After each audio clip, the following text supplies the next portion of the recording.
Good morning, praise the Lord, ઈશ્વરનો આભાર માનતા આવો આજનું વચન જોઈએ અને આજના વચન અને સંક્ષિપ્ત મનન દ્વારા આજના દિવસની પણ શરૂઆત કરીએ.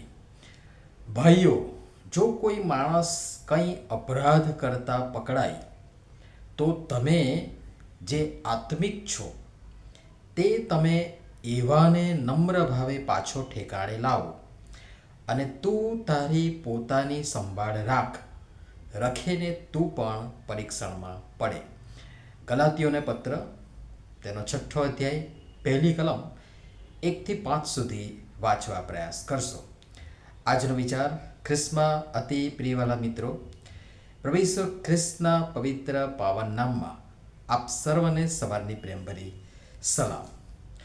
આપણો સ્વભાવ એવો થઈ ગયો છે કે આપણી વિચાર, વાણી, વર્તન, વ્યવહાર, વહીવટ, વર્તણૂક હંમેશા સામેની વ્યક્તિની લાગણી, ભાવના, હૃદયને ઠેસ કે ઠોકર પહોંચાડે છે.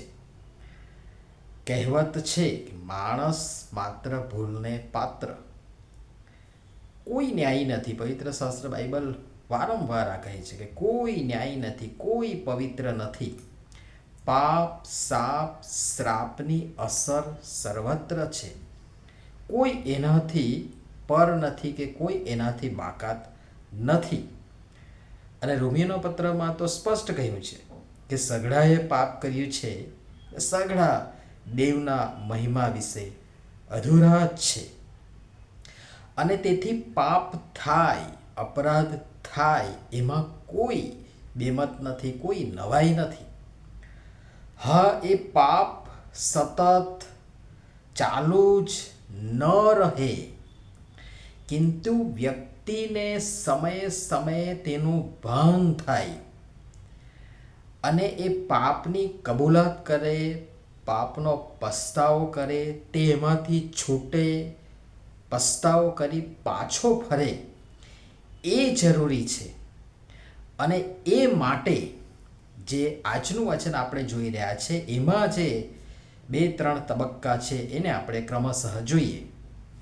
પહેલી બાબત, જો કોઈ માણસ અપરાધ કરતા પકડાય, માણસને અપરાધ કરતા પકડવા અથવા તો ફસાવવા કે હટાવવા કે વોચ રાખવી, શંકા વહેમ કરવા કે પાડી નાખવા નહીં, પણ એ માણસ અપરાધ કરતા પકડાય તો એની વાત છે.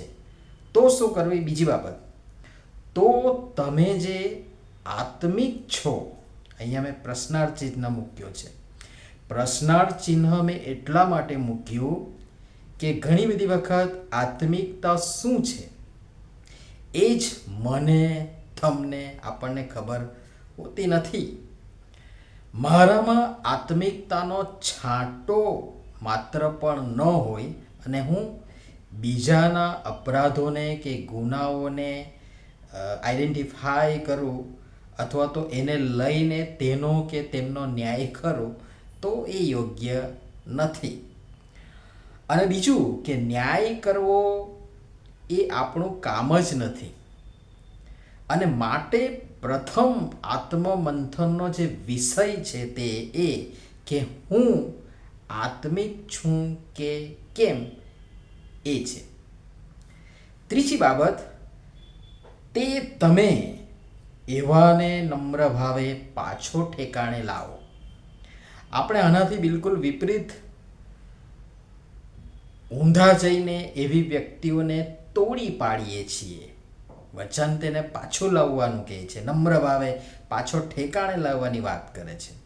પણ આપણે એનાથી બિલકુલ વિપરીત અને ઊંધા જઈને એવી વ્યક્તિઓને તોડી પાડીએ છીએ, બદનામ કરી મૂકીએ છીએ અને તેને નમ્ર ભાવે પાછો લાવવાને બદલે તેને ઉગ્ર ભાવે તેની સાથે દૂર વ્યવહાર કરી, તેને દૂર હડસેલી મૂકી તેના નાશનું કારણ બનીએ છીએ. તેમને ખુલ્લા પાડી દઈએ છીએ.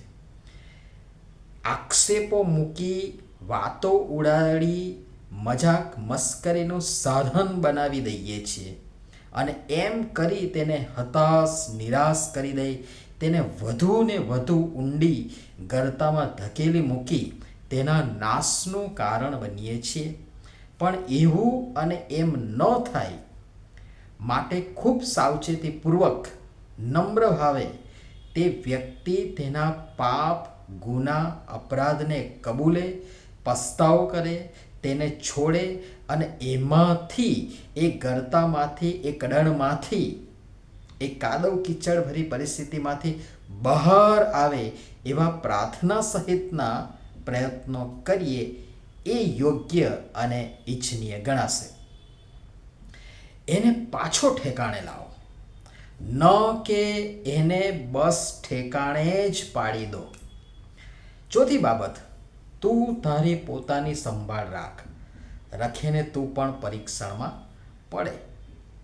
બીજાનું જોવામાં અને જાણવામાં ગુપ્ત ખુફિયા મિશનમાં માણસ ઘણીવાર પોતે એમાં ધીમે ધીમે ખૂંપતો જાય છે અને અંતે પોતે પણ પરીક્ષણમાં પડી નાશ નોતરે છે અથવા તો વોરે છે. અને આ બાબતને સમજાવતા પ્રેરિત પાઉલ કોરિન્થીઓના પહેલા પત્રમાં 10મા અધ્યાયની 12મી કલમમાં બહુ સરસ વાત કરે છે.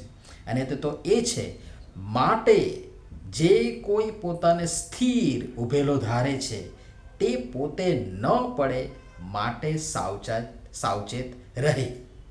જવાબદારી છે, બીજાને માટે આપણે જવાબદાર છીએ, એ આપણી ફરજ છે, એ આપણું કર્તવ્ય છે અવશ્ય.